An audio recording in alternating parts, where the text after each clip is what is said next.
Welcome, football fans, and welcome to the Skol State of Mind podcast. As you already know, I'm your host, D Woods. Now, we're doing something a little different today. This is a series that I started throughout the season called the Saturday Scrimmage.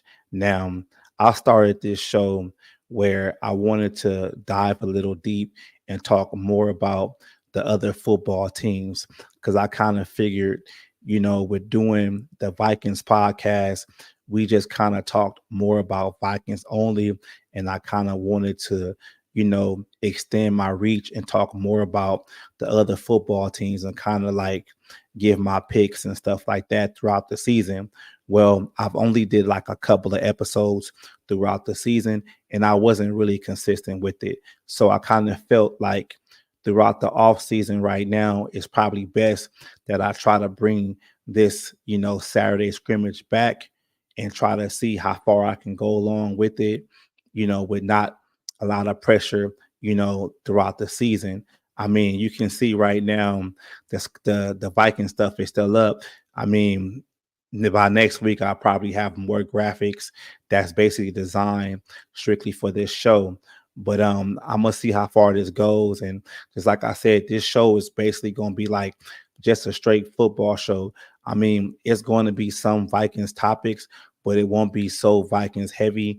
I mean, we're gonna talk about more just all NFL, all college football, stuff like that, on this show. And I probably will be bringing different guests on this show to talk about their teams versus bringing guests on the Viking side of the podcast and stuff like that. So I'm really excited about this show and what I can do with this show. So I just really hope that I can stay consistent with it. So with that being said, let's get into the first topic. Justin Jefferson contract extension. So I don't know if you guys heard, but you got conflicting reports. You got Mike Florio on one side basically saying that, well, Justin Jefferson camp doesn't believe that the Minnesota Vikings are being serious with Justin Jefferson's contract extension. And then you got Adam Schefter saying that a deal is going to get done. Now, those are like two of the top guys in the NFL when you talking about getting news out. So I believe both of those guys, basically. And I believe either the Vikings are feeding, them some information or Justin Jefferson Cap is feeding them information. So, like I said, I believe both of them. And I feel like negotiations haven't gotten ugly yet. And I see some of the narrative that has been like, touted around like, Justin Jefferson, he's going to reset the market. Like we all know this. We've been saying this for this whole off season. But this is one that's interesting. I haven't really heard. We got people saying that, you know, Justin Jefferson is going to reset the market, and you got the other players like your CD Lamb, and the other players that's waiting for their contract so they can try to beat Justin Jefferson. I don't think it's like that. I think it's the other way around. I think they already know Justin Jefferson is going to be the highest paid non-quarterback in this league. I just know that it's going to be really tricky because what I believe was holding up the contract is not per se the guarantees, it's the years. I think maybe Justin Jefferson probably wants to sign a 3-year deal and not a 5-year deal. That way he can get another bite at the apple after 3 years and not 5 years. Like that's just what I think that's holding it up too. And also like what I've been thinking for the past couple of days with this contract is if he does break the bank, it's like how is that going to affect like the wide receiver market going forward? And what I mean by the wide receiver market going forward is like you got wide receivers coming into this league, hitting the ground running every year. We already have seen what has happened, in the NFL with the running back market, where basically the running back market is just not there. It's non-existent. I'm not saying like the receiver market is going to get there right now, but like I can see the wide receiver market maybe like 5 years down the road to where they're saying like, hey, we're not going to be paying wide receivers like that no more because they're just getting paid like too much money, even with the salary cap, consistently going up. So this is just something to watch because it's like, man, these receivers are making like $30 million a year. That's like quarterback money. I mean, I'm not saying Justin Jefferson is not worth it, but we've never seen that before. And I don't know if the Minnesota Vikings really want to do that. I don't know if other teams want to do that, but it's just going to be real interesting to see how these things are going to play out. But let's just move on to another topics. Now we're going to get to the NFL stuff. So the NFL is talking about an 18-game season. Now, this has been talked about for some time. Now, I haven't really talked about it on my channel, or I haven't talked about it with nobody. I don't like it. And there's a couple of reasons why I don't really like a 18-game season. One, I feel it's too much stress on the players. I understand if it's an 18-game season, they might, implement a second bye week. That's cool, but you still have to play the 18 games. And I feel like if you put the 18-game season in, what happens with the stats, right? So I feel like the passing stats, the rushing stats, the all the stats that will be surpassed so fast because the league will basically change because you will be basically playing more games. And that's something that, we never talk about when we talk about the 18 games. And another thing why I don't like 18 games is because it's talk about taking another preseason game away. We've already taken away one preseason game, and it used to be four. Now it's only three. And some people are like preseason games suck, and it's the preseason, the starters don't play, blah blah blah.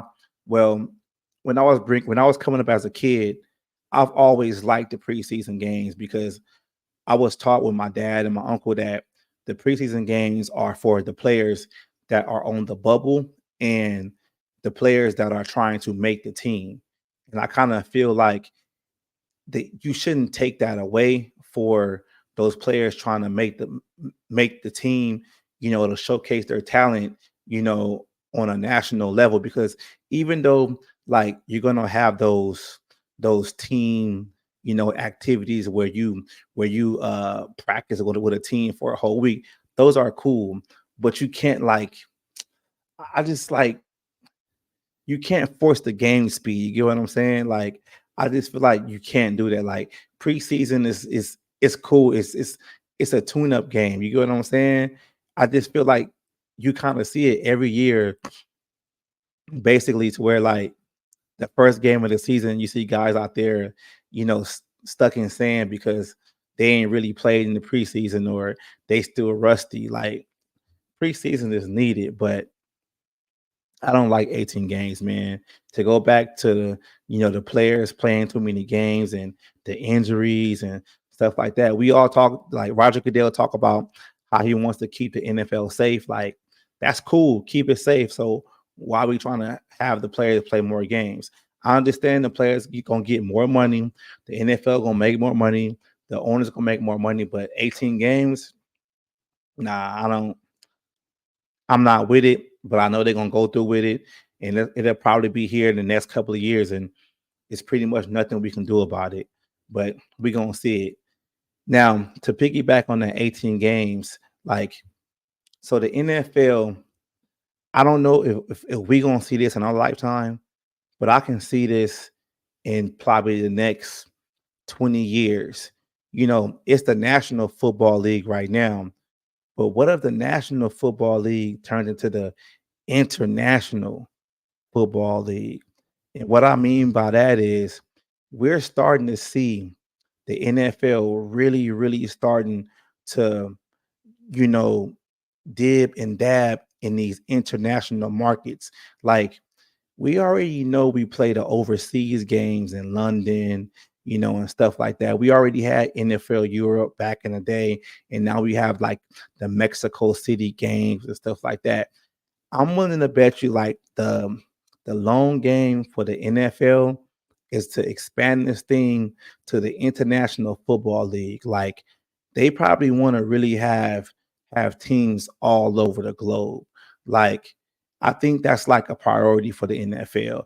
I mean, if you look at the NBA and like how the NBA players are marketed, all over the globe, like they go to China, like they know LeBron, they know Kobe, they know all these guys. Like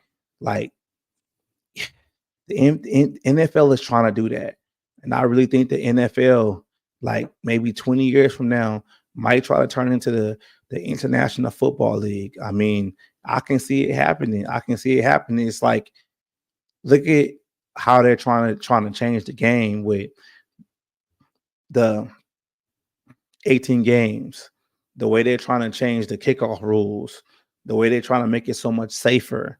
Like it's going to be more appeasing to other markets, to other countries, to where they might want to get into like, hey, maybe like Spain, hey, maybe we want to get an NFL team now. Okay, we want to get a league going, and now you get more and more teams, going and stuff like that. Just like didn't the NFL invest money into Africa?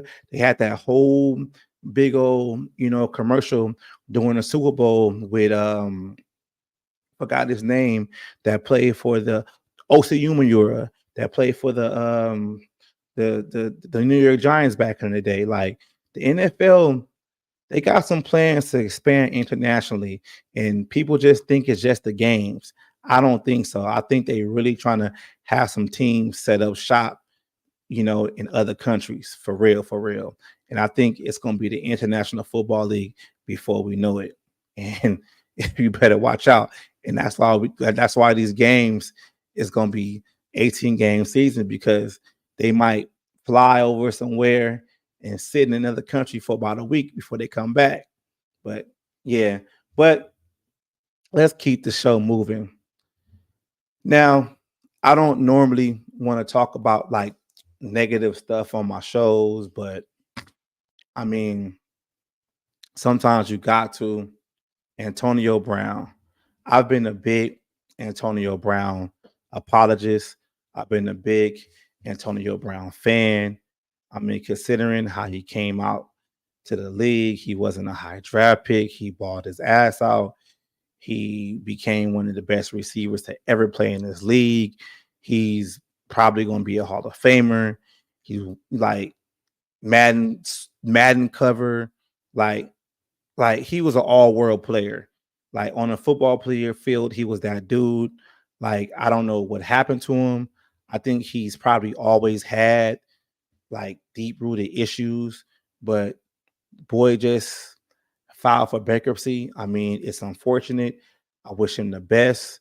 I pray for him, but I just feel like this is something like, you know, that's dear to me in our community that we really need to talk about, like Black community period. Like we really need to surround ourselves with people that's not going to, be yes men, and that's not going to, basically just let us self-destruct, that's going to always have our best interest at heart. I'm not saying that Antonio Brown didn't surround himself with people like this or whatever, but they say he made like over $88 million in this league, and he's already filing for bankruptcy, and he's only been out the league, maybe like a year. And it's unfortunate. And it brings me to a point where I really want to talk about this. I didn't really want to talk about Antonio Brown. I just really want to talk about this. It was a series on ESPN 30 for 30.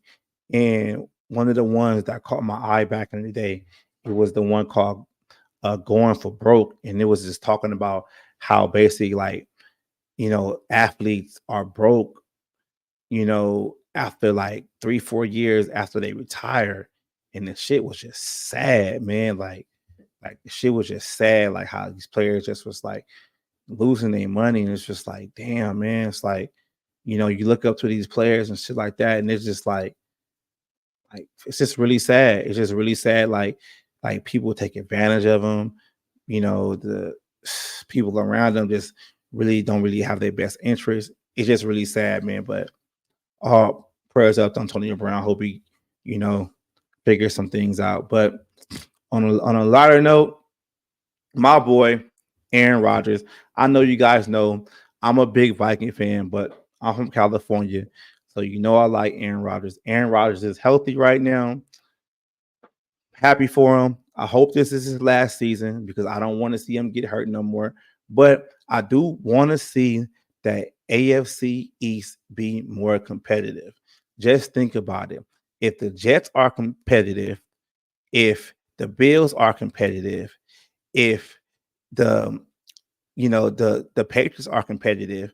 Maybe not because they got a lot of shoes to fill with their rookie quarterback and they got a lot of holes or whatever.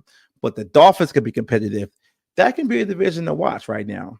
I mean, shout out to all the fantasy football players out there that drafted Garrett Wilson last year. I was one of them, and we couldn't get what we needed to get out of Garrett Wilson because the quarterbacks couldn't get him the ball. But I'm happy for Aaron Rodgers. Man, go out on a high note. I know you might not go out and get a Super Bowl ring right now, on your last year, if this is your last year or whatever, but just go out healthy. Like, I don't want to see you go out the Brett Favre route. I really don't. I hate seeing that, for players that I love to watch. Like, don't do that, man. Just if you can finish a year healthy, go out on a high note, please. But that's just all I gotta say right now. Thank you guys for I would say vibing with me, but that's not my thing. So thank you guys for tuning in to the Skol State of Mind podcast. This is the version of the Saturday Scrimmage, just something we just talking about some other football topics in here. I mean, this is probably the first one we're gonna do in a while. I'm gonna try to do this every week. Bring more guests on, talk about more football topics, and that's it.